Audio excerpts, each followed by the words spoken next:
Arif Hasan. You can follow him at Arif Hasan NFL. You can also subscribe to his Wide Left Post Substack. It's a newsletter about the NFL and its intersection with politics and culture. Arif, thank you for joining us. Really appreciate it. Yeah, thanks for having me. All right, let me tell you a little bit. Let me give you a little inside baseball about our show.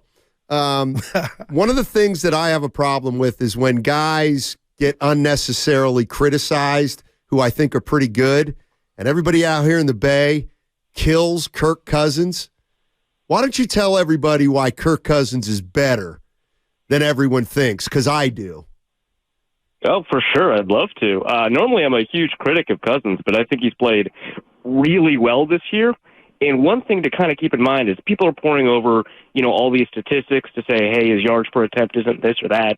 He leads the league in dropped passes. He leads the league in rate of passes that have been dropped by his receivers. He's really accurate this year. He's done a pretty good job getting the ball out on time, and he's been aggressive. I know a lot of people don't think of him as a guy who pushes the ball down the field, but he's got a pretty good deep ball accuracy, and he hits those deep balls at a pretty good rate. And he actually did a pretty good job last week without Justin Jefferson, but there were 4 drop passes, and there were 4 lost contested catches. So he's doing pretty well. His receivers aren't really living up to it. Yeah, no, good point. Arif, let me ask you this, because my partner is very fond of Kirk Cousins. I've come around. I look at the numbers. He's got 14 touchdowns this year to 4 interceptions. And I got to say this. I know the season's not over for the Vikings yet. There's no Jefferson. Netflix ran the quarterback series with Kirk Cousins in it. And I just, in my world, if you're a good dad, you're a good dude, right? So I'm rooting for Kirk. But what bothers me, and tell me if I'm off base, if there were a contender to come and the Viking season went south, if he didn't waive that no trade clause, which he has, Arif, I would kind of be disappointed, because I want to see him go somewhere and try to get that ring or play big-time football. How would you respond to that? I totally understand that. And, yeah, I think the quarterback series won a lot of people over, me included. I mean, he is a lot tougher than people give him credit for. It would be nice to see him try and finish out, what he started with the Vikings, but he is getting a little bit older. The Vikings team itself is not really built, I think, to make a run, at least in the next 2 years.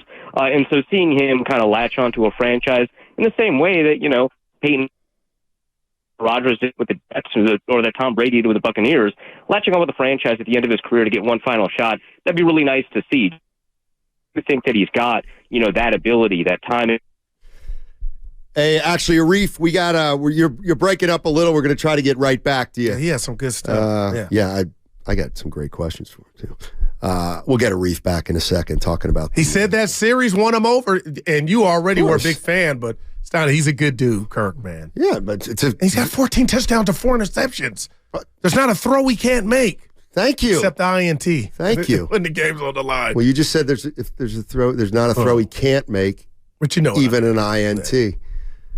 You're coming around. Y'all are. And you'll at the end of the day. I want him to wait. If this thing goes south, and I expect it to with no victory Jefferson, laps being run right now, unfortunately, for all the haters. No, he would have to go in the playoffs. No, he wouldn't. Yeah. He got that win over the Saints. It's not his fault.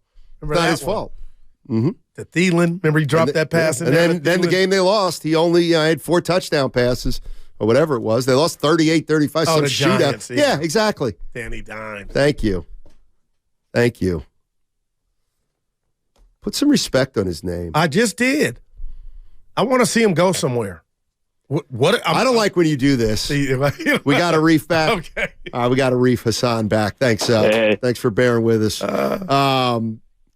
My partner goes, I'd like to see Kirk Cousins go somewhere. It's like, why can't he just lead Minnesota to a great year? Yeah. I mean, how good's this team when they get Justin back? I mean, the team can be pretty good, and I think than their record. They're playing more like a 4-2 team than a 2-4 team. They had a couple of fumbles and turnovers. They've got some bad fumble luck as well that they're dealing with. So it's a better team than it looks, but I also think that, the defensive personnel is not there yet. I think it might take a year or two before that team can genuinely, make a run at the Super Bowl and make playoffs. So I understand, trying to get Cousins on to, maybe replicate Matthew Stafford with the Rams or something like that, trying to get onto a team at the end of his career that's really built to succeed right now, just to see what he can do. Arif, share with us your thoughts of what young Brock Purdy is doing. I mean, outside of last week in Cleveland, this dude is it's almost incredible watching him perform. But where are you at? Do you need to see more? Is this the guy? Talk to us about Brock Purdy in your estimation. Yeah, I mean, I think it's an interesting situation because he's outplaying, any reasonable expectation anybody could have of him. But it's also pretty easy to take a look at that win-loss record and say, hey, people are overrating him a little bit. I try to come in the middle there. I think that his pre-snap diagnosis is elite. I think his anticipation is remarkable. And I do think that it is a little bit easy to overrate some elements of his play, like his accuracy. I think he's good, not great there. And I think that, he's a freewheeler, right? You watch his Iowa State stuff, you watch the stuff at the end of the season last year, and he likes to improvise, but for a lot of his successful play, he's not improvising. And I think he needs to stay there, because I think when he goes off script, I think a lot of it is not there. He puts the ball in dangerous situations. Wasn't punished a ton for it last year. So to me, he's a very in-structure player that can grow as an out-of-structure player, but I think he thinks he's not.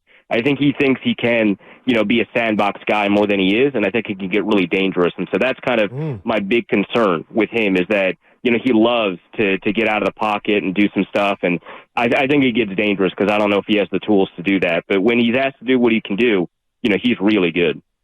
Arif, let me ask you this, as someone who knows the Vikings inside and out, when you look at Monday's game, I'm going to ask you, what wins this game for the Vikings if they can come out of here with a win? And then if not, what's going to get them beat? Yeah, I think any team that tackles well has a chance against San Francisco. They're a very, yards after the catch type team. I don't know what the injury situation is like for, Debo and Christian McCaffrey. Obviously, that's going to play a pretty big role in that estimation. But I think that what's going to have to happen is that they tackle well at the back end, but also their blitzing, really gets home and forces Purdy to try and improvise. They blitz more than any other team in the league at a nearly 60% clip. It's really absurd. No other team is even at 50. And so if they send these extra rushers, get him off his spot, force him to move, get him out of structure, that's what it ends up looking like. And then offensively, obviously they're dealing with one of the best defenses in the league. They just have to stick to their game plan with or without Justin Jefferson. They're just going to have to make sure that they hit their marks and their timing and just absorb the losses for when, Nick Bosa wins his rep or when Fred Warner, blitzes really well or plays his coverage landmark perfectly. Like, you're just going to have to deal with the fact that, on a lot of plays, the defense is just going to be correct. And so to absorb those losses and then build up on a bunch of little wins, because I think trying to do too much against San Francisco is where a lot of teams lose on offense. Arif, I don't have to tell you how fantastic the Niner offense has been, and obviously a big part of that is C-Mac, Christian McCaffrey, but a lot of conversation out here about his usage. And I'm just wondering, people calling me soft, my partner laughing at me because I'm worried about, is he being overused early? When you hear that word, do you scoff at it, or is that a legit conversation or worry to have about the overusage of McCaffrey or any type of running back? I think it is a legitimate conversation. I think that just backs in general in a previous era of football were mostly overused. They could have extended their careers or been better in the playoffs. I mean, a good example of this on the opposite direction is Terrell Davis, who was run a lot in Denver. There's no question about that, but they certainly made sure that his primary usage was in the playoffs. He ran more in the playoffs than he did during the regular season on a per-game basis, and I think that's how you want to treat somebody like McCaffrey. Not because he's injury-prone or anything like that, although he has a couple in his career, but just because you want to save your best players at positions that take a lot of damage, like running back, for the biggest games. And so I think that's fair. San Francisco has a strong history of getting a lot of production out of their running back. So for them, there's a little bit less of a drop-off from going to like a Jordan Mason. Maybe Elijah Mitchell. I mean, he's been a little bit of a disappointment. But, going down to other backs, it's a little bit easier for San Francisco than others. So I think that that's something that they should explore at least a little bit. I mean, they got to still win games in the interim. McCaffrey's going to be a big part of that. But I think that, regulating his usage just a little bit so you can explode in the playoffs is ideal. Arif, before we let you go, I want you to tell the Bay Area about your Substack and what you write about, what it's called, et cetera. My Substack's called Wide Left. You can find it at wideleftpost.com. I write about, like you said, the intersection of football, politics, and culture. I talk a lot about, football analysis, whether it's film analysis. but I also talk about when that intersects with, wider cultural topics. The news this week has been, I think, devastating. I talked a little bit about kind of how NFL teams made statements about what's happening in the Middle East and kind of what that looks like. And so I talk about a wide variety of topics. I do try to, pivot off of football, and I do a lot of football analysis, but I want to make sure that people always kind of have the full picture of what's going on in the NFL world. Man, really good stuff. You obviously know your football from the first part of the interview, so thank you so much for joining us. Really appreciate it. Enjoy the game on Monday. You too. All righty, that's Arif Hasan. Good stuff. Wide left, Substack. So